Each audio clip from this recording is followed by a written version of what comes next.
Hey guys, welcome back to my channel. As you can probably tell from the title, this is going to be another discussion video. Thank you so much to Manasvi Rodi for suggesting this topic. If you all have any other such topics you'd like me to discuss, don't be shy and drop them in the comments. Anyway, so in this video I am going to be talking about cultural appropriation in K-pop. I have touched on it multiple times in several of my videos, but in this video I wanted to do a deep dive and analyze every aspect of it I can think of. I know plenty of videos on this topic exist already and you'll have probably watched them, but I still wanted to talk about this anyway. So let's get right into it.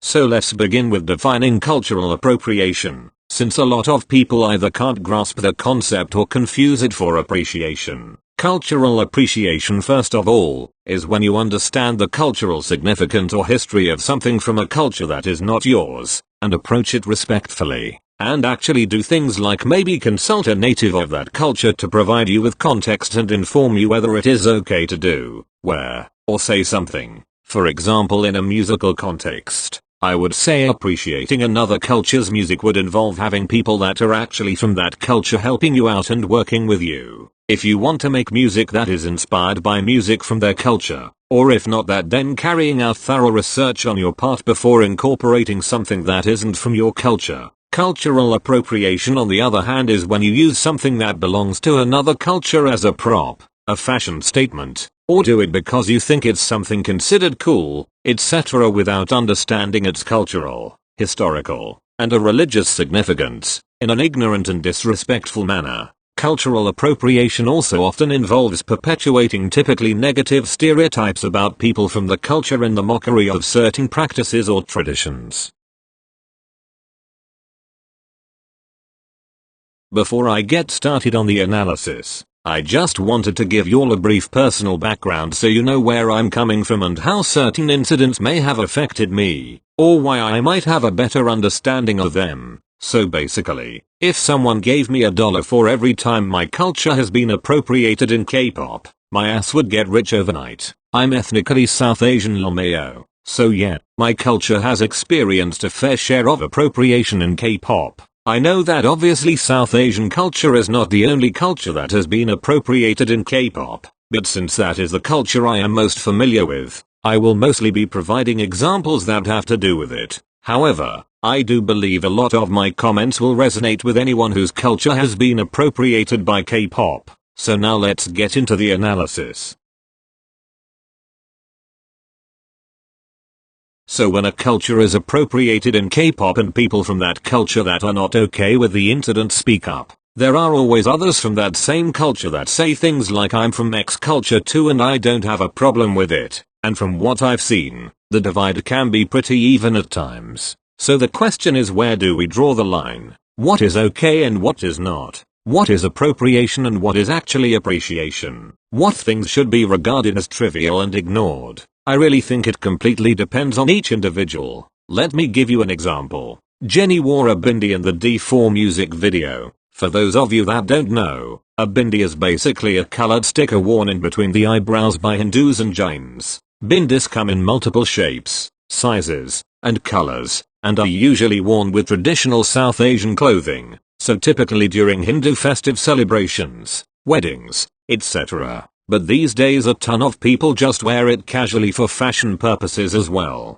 It is also much more than a traditional accessory. It has a spiritual significance as it represents the third eye, and certain colors are symbolic and can also imply that a woman is married and things like that. There is a lot of historical, religious, and spiritual context that I am not going to go super into detail about. But what I am trying to get at here is, yes, it is an accessory that is often worn as a fashion statement, but it is extremely meaningful and there is much more to it than just that. Now if you ask me personally, if someone that isn't brown wears a bindi, I couldn't care less. It doesn't affect me, and I think it looks really pretty on literally everyone that wears it. So if K-pop idols wear bindis, to me personally, it's fine. Same with things like henna. But a lot of other South Asians may not be okay with it, because it may be more prevalent in their lives due to certain practices or beliefs in their homes, etc. A lot of people were also pissed because they see it as using Indian culture as an aesthetic and watering down the significance of a bindi. Now even though I personally don't mind anyone wearing a bindi, if other people from my culture do, it is still very valid. So the bottom line is, if you want to borrow something from a culture that isn't yours, fully understand what it means to the people it belongs to, and then anticipate the consequences of your actions before mindlessly going for it. And overall, no one person can decide what is okay or what is not okay to be used from their culture by people of other cultures. I wanted to make this clear, which is why I used the bindi as an example, because it is one of the less problematic instances of cultural appropriation, and wearing outfits or accessories that come from another culture can easily be done in a respectful way. Even doing traditional dances and things like that being incorporated into K-pop Korea can be done in a respectful way, but they almost never are in K-pop. That being said, some things are straight up disrespectful and therefore problematic by default. Things like the idol of a god being placed on the floor near Lisa's feet and the curry song, for example. Don't even get me started on that shit. It's basic common sense not to act like that and do those things, and that is where the line needs to be drawn, but it isn't. Despite the atrociously offensive things K-pop idols have done in terms of cultural appropriation, there are fans that still defend them, and not just fans that have nothing to do with the culture being mocked. Even the fans that come from that culture defend these idols, because their faves are gods and can do no wrong, and if you were offended, that is your problem and you need to suck it up and move on. Of course, there are two main arguments these K-pop idol worshipping fans love to throw around. The first one is, they aren't being racist, they're just unaware, or it isn't racism, it's just ignorance. LMAO what? What the fuck is your point, Karen? Doesn't matter if it's racism or ignorance, whichever of the two it is, it's still a problem and is still wrong. Yes, a lot of the time idols are ignorant because they don't really know shit about other cultures. I don't think most idols have malicious intent or are trying to be racist, but again, that does not make it okay. The second argument I hear is that is how they were brought up, blah blah blah. Okay, and again, what the hell is your point? Yes, Korea is a homogeneous country, and yes, they aren't taught about other cultures or about the concept of cultural appropriation, but they are grown-ass adults, and their profession is globalized. They have an international audience, and they are well aware of this. The people that come up with these quote concepts in Korean entertainment companies and idols are all grown-ass adults. There is really no excuse. Both of these arguments are stupid and pathetic attempts at trying to keep your fave's reputation spotless. Now, we all make mistakes, right? And sometimes you need to make a terrible mistake to truly learn a lesson, and that's fine and all. Let's say an idol group messes up for the first time. They get backlash. They apologize, educate themselves, and make sure to never repeat the mistake again. Perfect, right? If that is how things worked, cultural appropriation wouldn't even be considered an issue in K-pop. But nah, K-pop be like, nope, we don't do that here. And that is the bigger problem. These quote mistakes are more often than not repeated over and over again, and at some point they no longer remain mistakes. If you repeatedly do something after getting significant backlash for doing it the first time, you are just being plain rude, disrespectful, and choosing to remain ignorant. Way too many times in K-pop, the case has been that mistakes are repeated over and over. There is no apology from the company or idols, no signs of remorse whatsoever, no initiative taken to educate oneself, and zero sign of respect.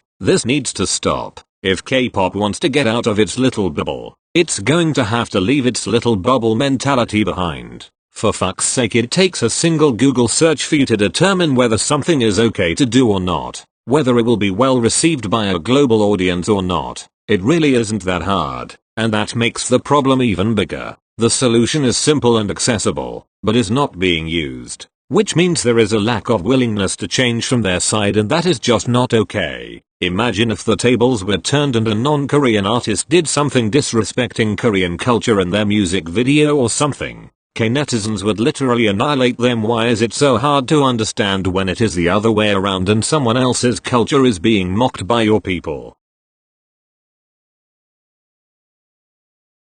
First of all, Please understand that you can call out your faves and still be a fan. It does not need to be one extreme or the other. Secondly, if an idol has apologized and you found their apology to be adequate and accepted it, doesn't mean everyone has to and will. Everyone is affected by these things differently, sometimes even after an apology, it can still hurt. Thirdly, if your culture isn't the one being mocked, either stay out of the discussion or try to be understanding and supportive. Stop trying to shut people that have been affected by the incident down. Also, if the culture isn't yours, it isn't your place to decide whether something should be excused or not. By not calling out their faves and shutting down people that do, K-pop fans are making the whole cultural appropriation issue even worse. So please, just be respectful and mind your own business, lol please. That is all I had to say to some fans out there. Alright, that's all for this video. Sorry if it came off as a massive rant, lol. I hope you still enjoyed it. Thank you so much for watching. If you want me to talk about other such topics, please let me know in the comments, and leave your thoughts on cultural appropriation in K-pop below. I really love hearing from y'all. Anyway, that's all for this one. See you in the next video.